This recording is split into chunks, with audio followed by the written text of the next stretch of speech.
All right, 7th grade. This is your second page for the week, and it is using participial phrases, okay? And participial phrases are always used as adjectives, okay? We've had these before, right?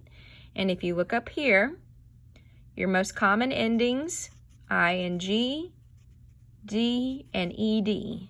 They can also end in t and en, okay? And I know it's been a little bit, but these are the words that look like verbs, but they're not used as verbs. They're used as adjectives. So like here, you can break something, sure. But here, it's describing vase. So that's a participle. They look like verbs, but they're used as adjectives. Most common endings, ing, d, and ed. And then you have sometimes t or en. Now, if you look down here, it gives you some different examples of how these phrases or what they can have inside of them. So if you look, we've got handing Bryce in the present. So this is one example. It can have its own direct and indirect object. Smiling broadly, it can have an adverb in there. And then if you look here, smiling at Bryson, it can have a prepositional phrase in there. But you'll notice inside of those participial phrases, there's not a subject and a verb because it's a phrase, not a clause, okay? And then unlike your prepositional phrases, you'll notice that these can also be in front of them, okay? Well, in front of the noun or pronoun that it modifies. So most of the time, if they're at the beginning, you'll see commas. That's something to look for.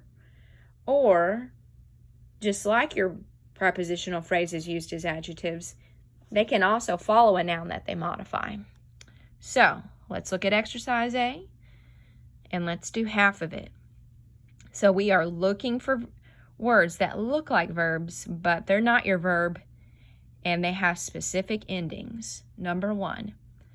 The lad holding the horse's reins was small. Do you see anything in there that has your ending? There it is. Holding the horse's reins. We got to stop after reins because we don't want that verb in there. And who was holding the reins? The lad was. Number 2. Cowering to a maid, Peter denied his lord.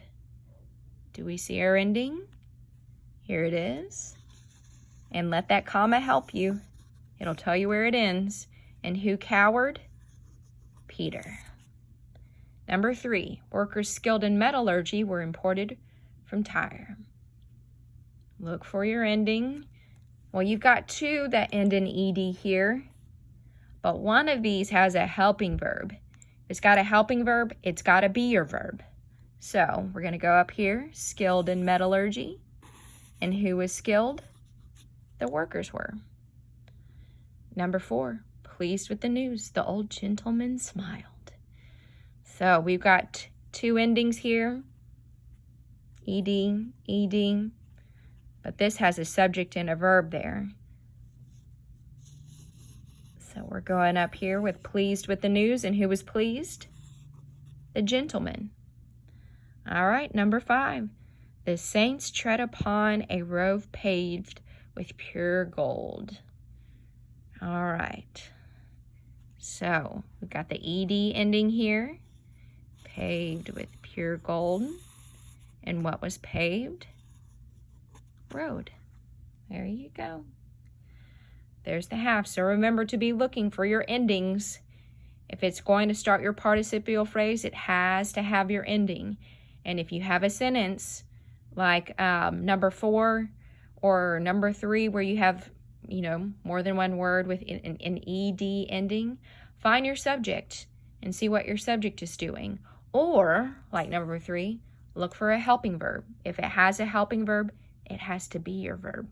And that's your second page for the week.